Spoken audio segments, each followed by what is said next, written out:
The silent invitation commander Vexaris stood before the massive holographic display aboard the Krelvani flagship Sovereign's Pride, studying the blue-green planet that floated serenely in the projection. Earth. Such a simple name for what appeared to be an equally simple world. The tactical analysis scrolling beside the image told a story that made her mandibles click with anticipation.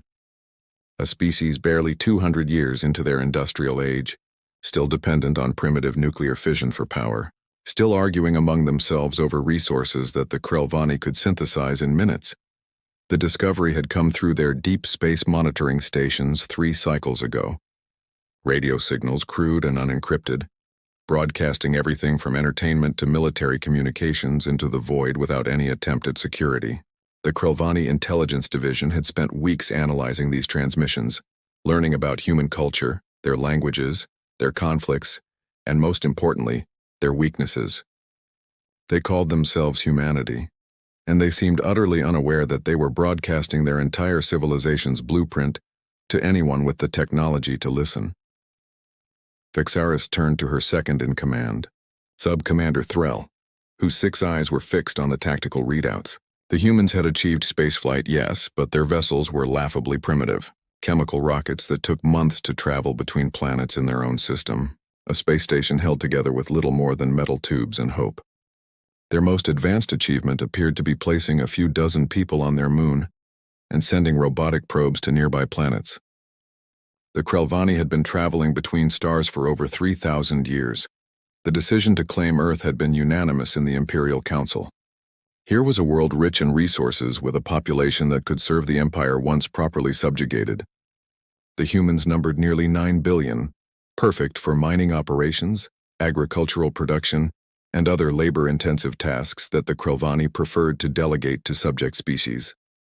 The invasion fleet had been assembled quickly, 42 warships carrying enough firepower to glass continents and enough ground forces to occupy every major population center.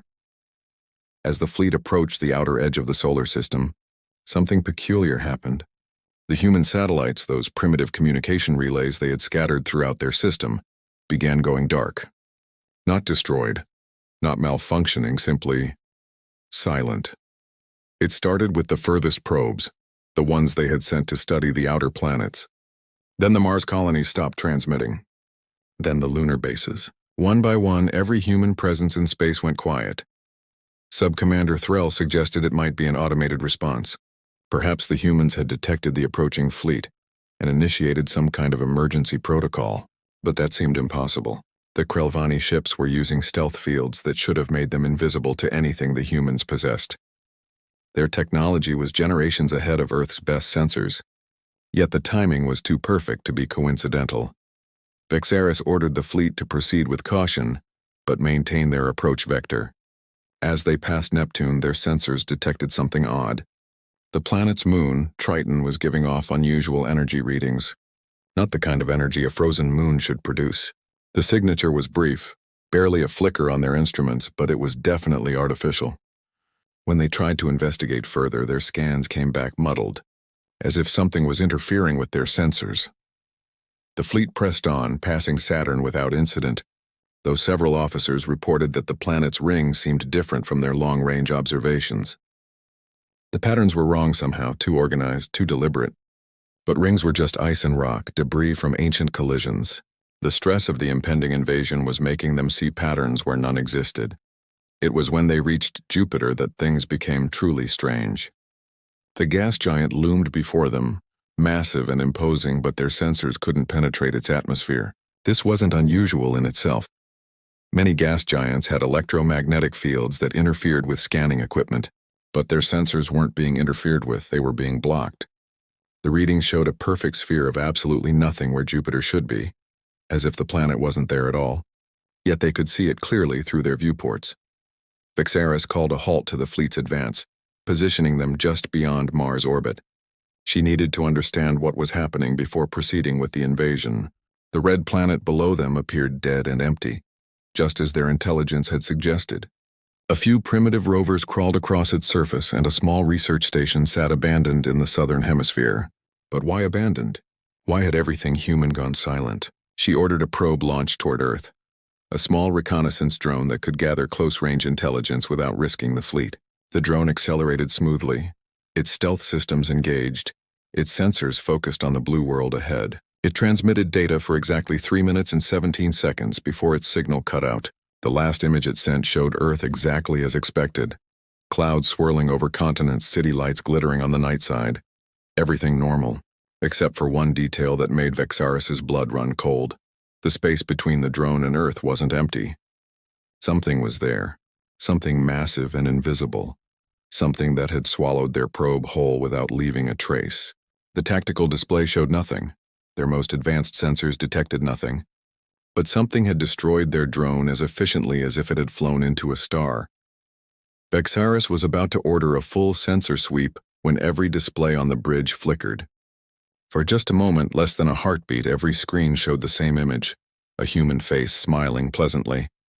Then the displays returned to normal, showing standard tactical information, stellar positions, fleet status. But now there was one addition.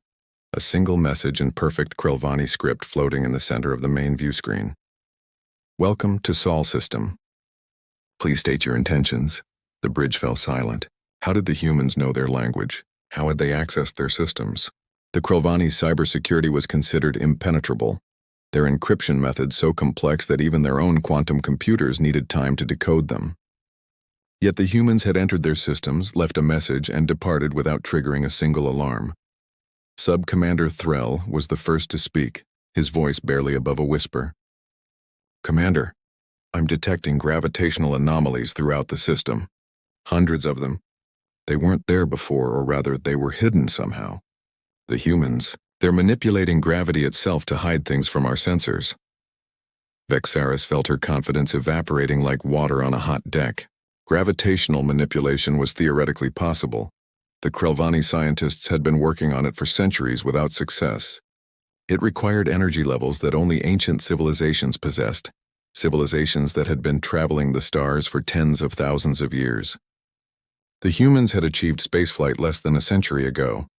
This was impossible. Another message appeared on their screens. Your biological and technological signatures have been recorded. Your fleet composition has been analyzed. Your weapons systems have been cataloged. You have 60 seconds to state your intentions. The countdown began, numbers ticking down in that same perfect Krelvani script. Vexaris looked at her crew, saw the fear in their eyes, the confusion, the growing realization that they had made a terrible mistake. The humans weren't primitive. They had never been primitive. They had been pretending, broadcasting those signals, showing only what they wanted the galaxy to see, waiting for someone to take the bait. As the countdown reached 30 seconds, space around Earth began to shimmer. The gravitational anomalies Threll had detected were revealing themselves. Structures faded into view, massive constructs that dwarfed the Krelvani fleet, stations the size of moons, ships that could swallow their largest battleship, a defensive grid that surrounded the entire inner solar system like a spider's web made of steel and energy. The countdown reached 0. The unveiling. The silence that followed the countdown was deafening. Every member of the Krelvani bridge crew held their breath, waiting for the inevitable attack, the crushing response from a civilization that had clearly been hiding its true nature. But instead of weapons fire, instead of destruction, they received another message, this time accompanied by audio in their own language, spoken with perfect pronunciation by a human voice. This is Admiral Sarah Chen of the Terran Defense Command. Commander Vexaris, we've been expecting you for quite some time. In fact, we've been expecting someone like you for the better part of 2 centuries. Please power down your weapons and allow us to explain. Vexaris found her voice, though it trembled slightly. You've been expecting us? How do you know my name? We've been monitoring your communication since your fleet left Krelvani space 3 months ago. Your encryption is quite sophisticated. It took our systems nearly 4 minutes to crack. As for expecting you, well, when a species broadcasts radio signals into space, it tends to attract attention. We learned that lesson the hard way. The main view screen changed, no longer showing tactical data, but instead displaying the image of a human woman in a black uniform adorned with symbols Vexaris didn't recognize. Admiral Chen appeared to be middle-aged by human standards, with streaks of gray in her dark hair and eyes that held a weight of knowledge that seemed impossible for such a young species. You see, Commander, Chen continued, humanity has a saying, oh, fool me once, shame on you. Fool me twice, shame on me. We were nearly conquered once before, about 150 years ago. A species called the Vorthak detected our radio signals much as you did. They arrived with a fleet not unlike yours, expecting to find easy prey. The screen shifted, showing historical footage that made Vexaris's scales prickle. Ships burning in Earth's orbit. Not human ships, but alien vessels bearing designs she didn't recognize. The footage was grainy, clearly recorded with primitive human technology, but the story it told was unmistakable. The Vorthak attack was repelled, but at great cost. Nearly 1 billion humans died in the 3 days it took us to mount an effective defense. We learned 3 critical lessons from that experience. First, the galaxy was full of species that would see us as prey. Second, our true nature and capabilities must never be revealed until absolutely necessary. And third, the best defense isn't just strength, it's the appearance of weakness. Threll spoke up, his voice incredulous. You're saying humanity has been spacefaring for over a century? That all of this, your primitive broadcast, your simple spacecraft, it's all a deception? Chen smiled, and there was something predatory in that expression. Oh, Sub-Commander Threll, we've been spacefaring for much longer than that. We just learned to be quiet about it. Would you like to see how far humanity has actually spread? Without waiting for an answer, the view screen transformed into a 3-dimensional map of the galaxy. Points of light began appearing, first dozens, then hundreds, then thousands. Each point, Chen explained, represented a human colony, outpost or installation. They spread across the galaxy like a vast web, including several systems that the Krelvani considered part of their own territory. We've been among you for generations, Chen said calmly, learning your languages, your cultures, your strengths and weaknesses. The bartender on your orbital station 7 above Krelvan Prime, human. The merchant family that's been trading in your markets for the past 40 years, human. The archaeological team that helped you excavate the ruins on Thesix Minor, all human. Vexaris felt her legs weaken. The implications were staggering. If the humans had been infiltrating galactic society for that long, if they had been hiding in plain sight, then everything the Krelvani knew about them was a carefully crafted lie. But why? She asked. Why maintain this charade? With technology like this, you could have conquered the galaxy yourselves. Chen's expression grew serious. Because, Commander, we learned something from our own history. Empires built on conquest always fall. Always. The Romans, the Mongols, the British, they all thought they could rule through force, and they all eventually collapsed. We chose a different path. We chose to become indispensable. The screen changed again, now showing economic data, trade routes, technological innovations. Chen explained how human companies operating under alien names had been slowly introducing innovations to galactic society, medical techniques that had saved billions of lives, agricultural methods that had ended famines, energy technologies that had revolutionized entire sectors, all of it traced back to humanity, though few knew it. 20% of the Krelvani Empire's food supply comes from farms using our techniques, Chen continued. 30% of your fleet's navigation systems use algorithms we developed. The cure for the Scorith plague that saved your outer colonies 15 years ago, that was us. We didn't conquer the galaxy, Commander. We made ourselves necessary to it. Vexaris felt anger rising alongside her fear. So this is all some elaborate trap? You lure species here to, what, humiliate them? No, Chen said firmly. We lure species here to make them an offer. The same offer we're going to make you. Join us, become part of the Terran Cooperative. Keep your government, your culture, your independence, but work with us to make the galaxy better for everyone. The alternative is that you leave, go back to Krelvan, and live with the knowledge that humanity could end your civilization whenever we choose, but choose not to. The bridge was silent again as Vexaris processed this. Everything she had believed about humanity, about the galaxy, about her own empire's strength had been shattered in minutes. The humans weren't just more advanced than they appeared, they were possibly the most powerful species in the galaxy. And they had chosen to hide that power. How many others have you made this offer to? Threll asked. 17 species so far, Chen replied. All of them came here expecting conquest. All of them left as allies. The Vorthak who attacked us first are now among our closest partners. Their fleet technology combined with our manufacturing capabilities has created the fastest ships in the galaxy. The Ethereals, who arrived 40 years ago, shared their medical knowledge in exchange for our agricultural expertise. Their worlds no longer know hunger, and ours no longer fear their diseases. Chen paused, letting the information sink in. You see, Commander, humanity learned something unique in our development. We learned that diversity is strength. On our world alone, we have thousands of cultures, hundreds of languages, countless different ways of thinking. That diversity drove our innovation, our adaptation, our survival. We believe the galaxy could benefit from the same principle. Vixaris looked at her tactical display. The human defensive structures were still visible, massive and imposing. But she noticed something else now. They weren't all weapons. Many were clearly industrial platforms, shipping hubs, research stations. The humans hadn't just built a wall around their system. They had built a civilization that sprawled across space itself, hidden in plain sight. What guarantee do we have that this isn't just another deception? Vixaris asked. How do we know you won't simply conquer us the moment we lower our guard? Chen's image was replaced by documents, treaties, testimonials from the 17 species that had already joined the Terran cooperative. Each one confirmed the same story. The humans had kept their word, had shared technology freely, had helped without demanding submission. The Vorthak testimonial was particularly compelling, coming from a species that had every reason to distrust humanity. We don't want subjects, Commander, Chen said, reappearing on the screen. We want partners.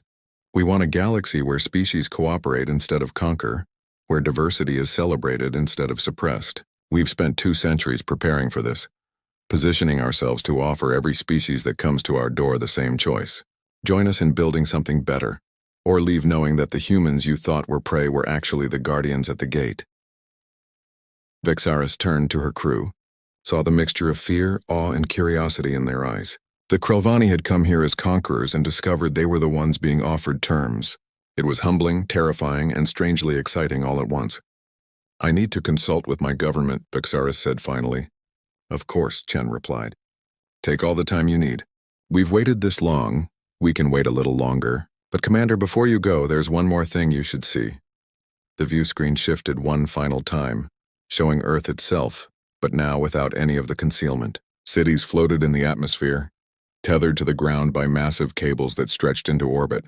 The oceans teemed with underwater settlements that glowed with bioluminescent energy.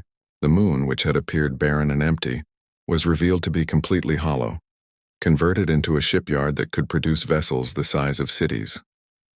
Mars wasn't abandoned, it was thriving with underground cities that housed billions. This is humanity, Commander Vixaris. This is who we really are. We're builders, dreamers, survivors. We're the species that looked at the hostile void of space and saw not a barrier, but an invitation. We're the ones who faced extinction and chose evolution, and now we're offering to share that journey with you. As the images faded and the tactical display returned, Vixaris made her decision. The Krelvani Empire had sought to add Earth to its collection of conquered worlds. Instead, they had found something far more valuable. A possible future where conquest itself became obsolete. Admiral Chen, Vixaris said formally, I will carry your offer to the Imperial Council, and speaking personally, I hope they have the wisdom to accept it. Chen smiled again, and this time there was warmth in it. That's all we can ask, Commander. Safe travels, and remember the invitation to return stands open. Humanity is patient. We've learned to be. As the Krelvani fleet turned and began its journey home, Vixaris couldn't shake the feeling that she had just witnessed the beginning of something unprecedented in galactic history. The humans hadn't just survived, they had transcended. They had turned weakness into strength, deception into protection, and isolation into integration. And perhaps most remarkably of all, they had chosen mercy over might, cooperation over conquest, and hope over fear. The galaxy would never be the same. And perhaps, Vixaris thought as Earth faded into the distance, that was exactly what it needed.